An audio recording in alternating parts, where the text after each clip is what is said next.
Picture this. You've been saving £400 to £500 a month for 3 straight years.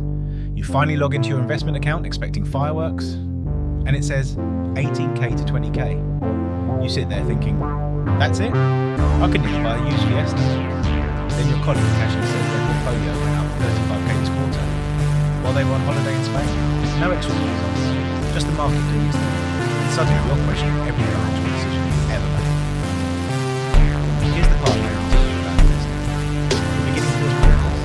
It doesn't feel like the whole thing. It feels like putting money into a leaking bucket and calling it a strategy. You're buying index funds. You're living below your means. You're doing everything the finance channels say. And your net worth is crawling forward like a snail on a treadmill. This isn't failure, it's math. The boulder phase. Think of investing like pushing a giant boulder up a hill. Not a pebble. Proper slab of ground. At the start, every inch is painful. You push with everything you've got. It's about 2. It's your first 10k, 20k, 30k. You look back after a year and think, did I actually move it all? Yes, you did. But right now, you are the engine. Your money isn't doing much yet. Why the early years were useless? Let's be honest about the numbers. If you've got 5k invested in the market plus 8%, you made £400. Nice. But it's not life-changing. You didn't feel rich. You felt mildly encouraged. In the early phase, usually the first 5 to 7 years, almost all the growth comes from your deposits, not returns. You're manually shoveling money into the system. Compound interest is technically happening. It's like whispering in a hurricane. This is where rich people are. They see friends with EV cars going on luxury holidays, upgrading flats, and they're sitting there on 22k after years of discipline. It feels unfair. But here's the truth. You're building the foundation for a machine that will eventually run it out. The foundations are underground. No one feels confident. The 100k activation point. For most people investing consistently in the UK, that first 100k takes around 7-8 years. That's a long time. Long enough to forget why you started. But once you hit 100k, something changes. An 8% year isn't £400 anymore. It's 8k. Now your money is actually noticeable. You start to feel momentum. You're still contributing, yes, but now your portfolio is pulling its own weight. The second 100k is faster.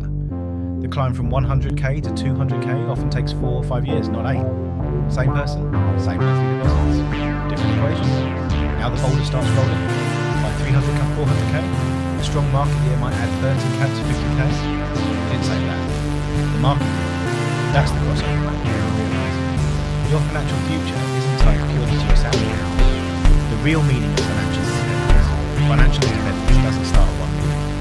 It starts the moment your investments earn more than you can save. You might still work. You probably will. But the fear of, if I lose my job, I'm finished, starts to fade. Your portfolio becomes a second income stream that never goes in silver. How to speed it up without getting fancy. You can't have compound interest. It's maths, not motivation. You can control the inputs. Earn a bit more. Spend a bit less. Invest the difference. Start earlier than feels comfortable. Most importantly, don't interrupt the snowball. Putting 15k and 20k out on your journey doesn't just cost you that money. It costs you what it would have become in 20 years. You're not losing 20k. You might be losing 70k going 100k future value. Around 500k, 700k, things get surreal. A bad month might drop 15k. A good month might turn 25k. You didn't say those numbers. They just will. This is when you stop checking daily. It either excites you or stresses you. The lifestyle trap. Here's the bridge line. You grind for a decade. You finally hit 600k cap, 700k. Then your brain says, right, burn it. Time to upgrade. Bigger house, nicer car, more holidays. You savings on jobs, momentum slows. You didn't really do much. You traded velocity for comfort. Sometimes that's what it is.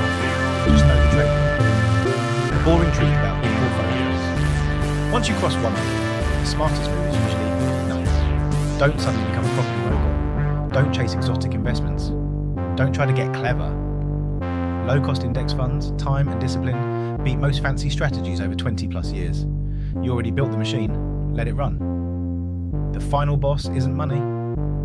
Here's the twist no one talks about. When the maths finally works, the challenge isn't financial anymore, it's identity. If your entire life is your job, freedom feels scary, not exciting. That's why building wealth isn't just about money. It's about building a life you'd actually want to live, even if nobody paid you. So wherever you are, 10k, 80k, 500k, the strategy is the same. Automate investing. Stay consistent. Don't touch the snowball. The early phase is boring. The middle phase is slow. The later phase is weird. If you stick with it, there comes a point where the numbers stop being the goal and freedom quietly becomes